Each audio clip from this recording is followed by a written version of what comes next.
तो आज हम बात करने जा रहे हैं क्या होता है जब कुंडली के अंदर सूर्यदेव खराब होकर या कुपित होकर बैठते हैं, नीच अवस्था में बैठते हैं तो क्या क्या दिक्कतें आती हैं। जी हाँ, हमें अनेक परेशानियों से निकलना पड़ता है।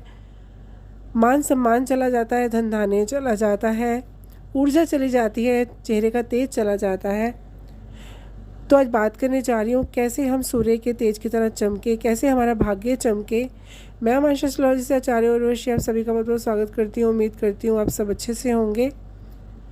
तो बात करने जा रही हूँ सूर्य का कुंडली के अंदर रुष्ट होकर बैठना, शत्रु ग्रहों से दृष्ट होकर बैठना, क्या क्या परिणाम भुगतने पड़ते हैं जातक को, कितनी मुश्किलों का सामना करना पड़ता है और कैसे निकल सकते हैं हम इस प्रॉब्लम से बाहर। तो ज्योतिष शास्त्र में जब सूर्य की बात आती है, सूर्यदेव की बात आती है, तो ये कहा जाता है कि सूर्यदेव के साथ कोई भी ग्रह बैठा हो आपकी कुंडली के अंदर, अगर सूर्यदेव उच्च होकर बैठे हैं तो साथ में अगर चाहे कितना भी कुपित ग्रह बैठा हो, खराब होकर बैठा हो, तो उसका प्रभाव ख़त्म हो जाता है, वो प्रभावहीन हो जाता है। क्योंकि सूर्यदेव का अपना प्रभाव, अपना तेज इतना ज़्यादा है कि उनके आगे बाकी के सब ग्रहों का प्रभाव कम हो जाता है। जी हाँ, तो हमारी कुंडली के अंदर अगर सूर्य देव ही नीच के होकर बैठे हैं, कुंडली के अंदर अच्छे फल हमें नहीं मिल रहे हैं, तो जीवन में हो जाता है सब उल्टा। ज्योतिष शास्त्र में सूर्यदेव ग्रहों के अधिपति माने जाते हैं। सनातन धर्म में सूर्य देवता के रूप में पूजनीय है। सूर्य एक प्रत्यक्ष देवता है। जी हाँ, ये ऐसे देवता हैं जो हमें रोज़ाना दर्शन देते हैं। अगर ये नहीं हमें दर्शन देते या नहीं उगते तो पूरा संसार अंधेरे में डूब जाता है। ये समस्त संसार की ऊर्जा का केंद्र है। नवग्रहों में सूर्यदेव को सबसे विशिष्ट स्थान प्राप्त है। ज्योतिष शास्त्र में सूर्य को पिता, पुत्र, प्रसिद्धि, यश, तेज, आरोग्यता, आत्मविश्वास, इच्छा शक्ति का कारक माना गया है। सूर्य की आराधना से व्यक्ति को सूर्य के समान तेज और यश की प्राप्ति होती है। सूर्य को मजबूत करने के लिए आज मैं आपको एक पाठ बताने जा रही हूँ। इस पाठ को करने से, सर्वोत्तम पाठ को करने से, नियमित रूप से करने से आपके जीवन के अंदर तेज़ी से सकारात्मक परिवर्तन देखने को मिलते हैं। जी हाँ, ये ऐसा उपाय है, ये ऐसा पाठ है कि जब आप करना शुरू करेंगे आपको प्रत्यक्ष इसका परिणाम देखने को मिलेगा। इस पाठ को करने से कई तरह के हमें लाभ प्राप्त होते हैं, जीवन की समस्याओं से हमें निजात मिलती है। तो चलिए इस पाठ को करने की विधि और क्या है ये पाठ और क्या मिलने वाले हैं इससे फ़ायदे और लाभ मैं आपको बताने जा रही हूँ। तो वीडियो को लंबा नहीं करते हुए मैं आपको बताने जा रही हूँ कि सूर्य भगवान का सर्वोत्तम पाठ है आदित्य हृदय स्तोत्र। जी हाँ, आदित्य हृदय स्तोत्र सूर्य देव से संबंधित है। इस स्तोत्र का पाठ सूर्य देव को प्रसन्न करने के लिए, उनकी कृपा पाने के लिए किया जाता है। आदित्य हृदय स्तोत्र का उल्लेख रामायण में वाल्मीकि जी द्वारा किया गया है। इसके अनुसार इस स्तोत्र को ऋषि अगस्त्य ने भगवान श्री राम को रावण पर विजय प्राप्त करने के लिए दिया था। जब रावण का वध करना था तो श्री रामचंद्र जी ने इस पाठ को 3 बार इस पाठ की स्तुति की थी। शास्त्रों में इस स्तोत्र का पाठ करना बहुत ही शुभ व लाभकारी माना गया है।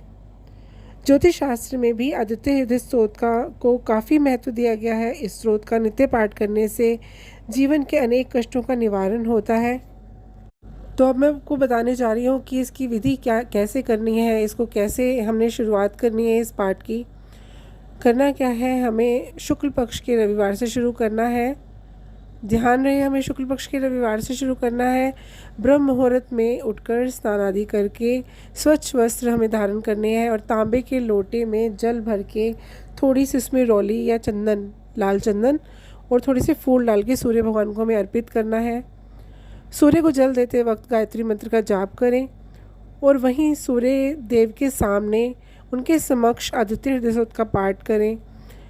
इस पाठ को हमें शुक्ल पक्ष के किसी रविवार को करना उत्तम रहता है। यदि इस पाठ का पूर्ण फल प्राप्त करना चाहते हैं तो नित्य सूर्योदय के समय इसका पाठ कीजिए। अगर आपको अर्ली मॉर्निंग जल्दी उठने में प्रॉब्लम है तो आप जो सुबह सुबह का सूर्य होता है आप उसके सामने भी ये पाठ कर सकते हैं।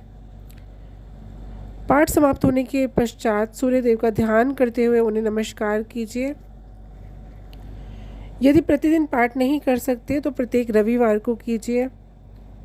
आदित्य हृदय स्तोत्र का पाठ करते हैं तो उन्हें रविवार के दिन मांसाहार, मदिरा और तेल का प्रयोग नहीं करना। तो आगे मैं बताने जा रही हूँ कि आदित्य हृदय स्तोत्र करने से हमें लाभ क्या मिलते हैं, फ़ायदे क्या होते हैं। आदित्य हृदय स्तोत्र का पाठ करने से व्यक्ति के आत्मविश्वास में वृद्धि होती है, वे अपने कार्य क्षेत्र में अच्छा प्रदर्शन करता है। यदि किसी व्यक्ति में आत्मविश्वास की कमी हो जाए, लो हो जाए, ऊर्जा कम हो और मन हमेशा लो रहता हो, आत्मविश्वास कम रहता हो, तो ये उनके लिए रामबाण उपाय है, इसे अवश्य कीजिए। इस पाठ को करने से मन का भय दूर होता है, नकारात्मक विचारों से मुक्ति मिलती है, पॉजिटिव एनर्जी आपके अंदर बढ़ती है। यदि कोई गवर्नमेंट सरकारी विवाद चल रहा है तो भी आदित्य हृदय स्तोत्र का पाठ करना लाभकारी होता है। प्रशासनिक अधिकारियों का सहयोग आपको प्राप्त होता है। सूर्य को पिता का कारक माना गया है। आदित्य हृदय स्तोत्र का पाठ करने से पिता पुत्र के संबंध अच्छे होते हैं। अगर राज्य पक्ष से कोई पीड़ा हो रही है, कोई सरकारी मुकदमा चल रहा है तो आपको उसमें आपकी फेवर में होता है।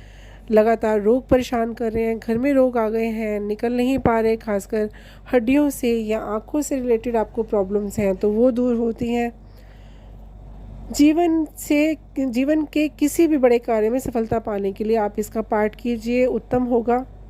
जो लोग प्रशासनिक सेवाओं की तैयारी कर रहे हैं, ऐसे लोगों को शीघ्र सफलता के लिए इसका पाठ करना चाहिए।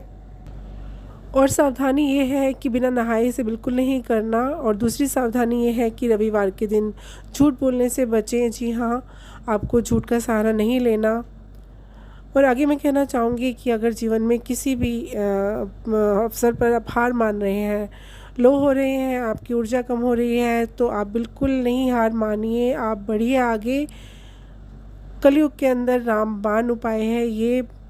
सूर्य की तरह आपका तेज भी चमकेगा, आपका भाग्य भी चमकेगा, आपकी परेशानियां भी दूर होंगी और आपके घर में भी खुशियां आएंगी। तो देर नहीं कीजिए, आप इस पाठ को आरंभ कीजिए और देखिए, प्रत्यक्ष देखिए, आपके जीवन के अंदर नए नए अवसर खुल रहे हैं। जो रास्ते बंद हो गए थे वो रास्ते खुल रहे हैं, रिश्ते अच्छे हो रहे हैं, धन धान्य की प्राप्ति हो रही है। अगर मेरा वीडियो पसंद आया हो तो लाइक कीजिए, सब्सक्राइब कीजिए, शेयर कीजिए। खुश रहिए, स्वस्थ रहिए। धन्यवाद।